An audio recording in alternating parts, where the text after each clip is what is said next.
हाँ जी सर, हमारे पास ये दे रखा है, देखिएगा कि क्या दे रखा है।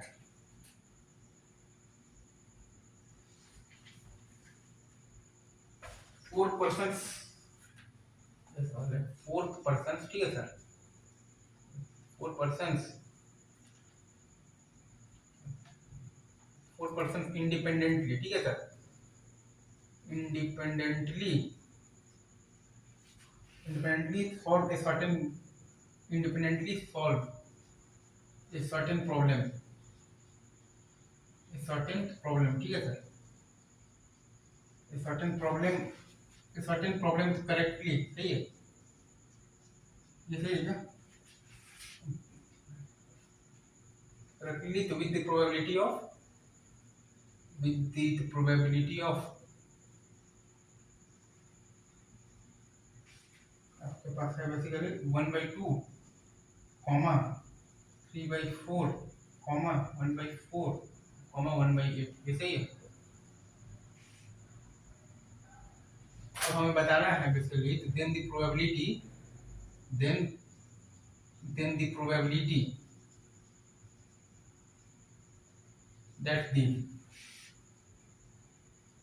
that the problem is solved, that the problem is solved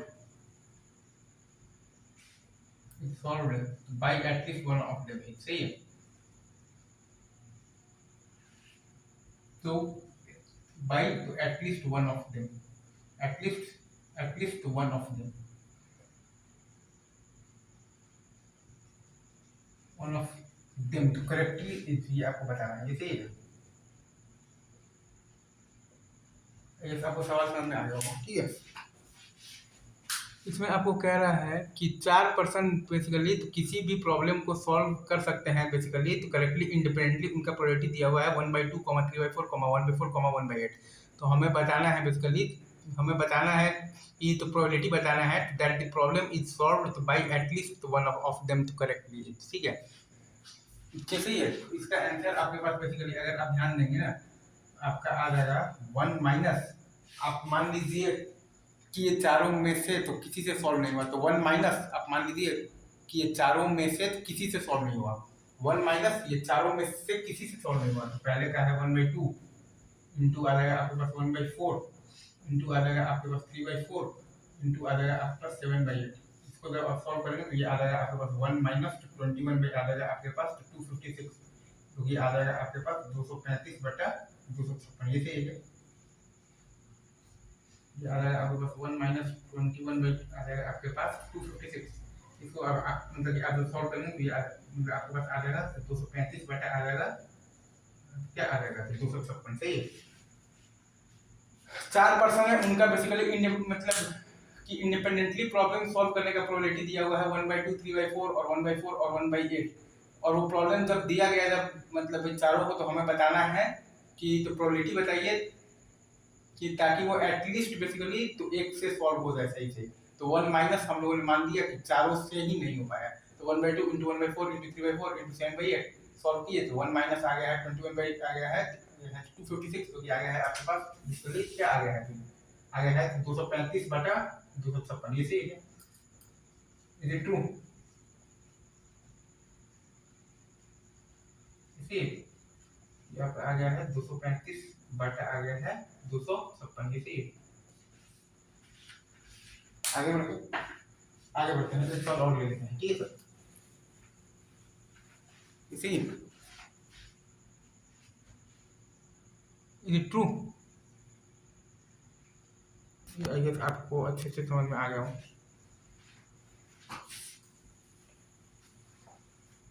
अब एक और सवाल लेते हैं, क्योंकि आपको ये दे रखा है राइट, आपको दे रखा है पी एक्स बाई वाई बराबर आपको दे रखा है हाफ, सही है sir. P of X by Y आपको दे रखा है हाफ, ये सही है। और अगर आप ध्यान दें तो आपको ये दे रखा है P of Y by X बराबर आपको दे रखा है, ये आपको दे रखा है, आपको दे रखा है 1/3, ये सही है। Is it true? आपको ये दे रखा है P of X intersection Y बराबर आपको दे रखा है आपके पास 1/6, ये सही है। इतने इतने चीज़ों से आप यहाँ पर बहुत सारा चीज़ आप बता सकते हैं। अगर आप ध्यान देंगे ना, तो इतना इन्फॉर्मेशन आपको दे रखा है, इससे आप बहुत सारा चीज़ बता सकते हैं। इसका मतलब आपके पास क्या होता है, P of X intersection Y by आपके पास ये दिया हुआ है पी वाई बराबर दिया हुआ है हाफ, ये सही है। इसका मतलब क्या होता है, फिर से वही P of X intersection Y by आपके पास ये दिया हुआ है पी एक्स बराबर दिया हुआ है 1/3, और आपके पास P of X intersection Y बराबर आपको दिया हुआ है 1/6, ये सही है।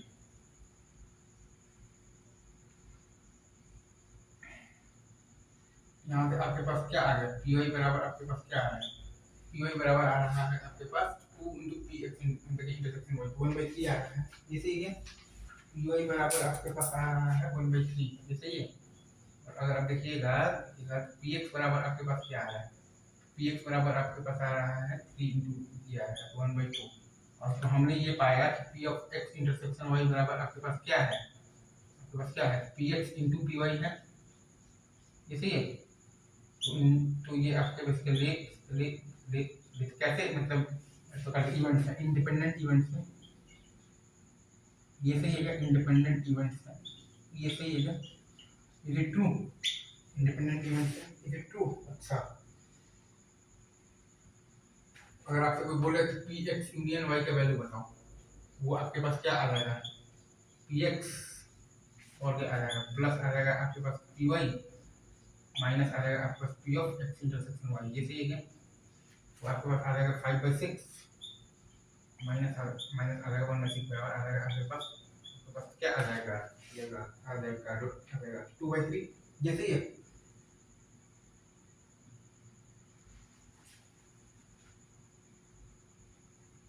ये सही है। अच्छा, अगर आपसे बेसिकली तो कोई ये निकालने के लिए बोल रहा है P X dash intersection Y, ये सही है क्या। इसको आप चाहें तो ये लिख सकते हैं ना, P of Y intersection X dash, इसको आप चाहें तो ये लिख सकते हैं ना P of Y minus X, इसको आप चाहें तो ये लिख सकते हैं ना पी ऑफ वाई माइनस आप लिख सकते हैं ना P of X intersection Y, और ये आपके पास क्या आ जाएगा पी वाई है आपके पास 1/3 माइनस ये मतलब ये है आपके पास 1/6, ये आपके पास 1/6 आ रहा है। ये समझ में आया मतलब तो आगे क्या आपको आंसर आपके पास क्या एबीसी है क्या क्वेश्चन का, ये भी सही है, ये सही है, is it true. P X dash intersection Y को हम लोगों ने लिख दिया है P Y intersection X dash, जो कि आ गया है आपके पास पी वाई माइनस एक्स, मतलब कि P Y minus P X intersection Y, मतलब कि 1/3 माइनस 1/6 बराबर आ गया है आपके पास 1/6, और पी एक्स वाई बराबर हाफ था, मतलब कि P X intersection Y by अपने पास पी वाई बराबर हाफ था, और पी वाई बाई एक्स बराबर 1/3 था, मतलब कि पी एक्स इंटरसेक्शन वाई और बाई आपके पास पी एक्स बराबर आपके पास था 1/3 था, ये सही है। और पी एक्स इंटरसेक्शन वाई बराबर 1/6 है, तो वहाँ से आपके पास बेसिकली पी वाई आ गया 1/3 और पी एक्स आ गया 1/2, तो हम लोगों ने ये पाया कि पी एक्स इंटरसेक्शन वाई बराबर है आपके P X into P Y के, मतलब कि इवेंट्स कैसे हैं, इंडिपेंडेंट इवेंट्स हैं। और पी एक्स यूनियन वाई का वैल्यू क्या आ गया, P X plus P Y minus of the P X intersection Y, जो कि आ गया है आपके पास 2/3, ये सही है सर, अभी रखते हैं।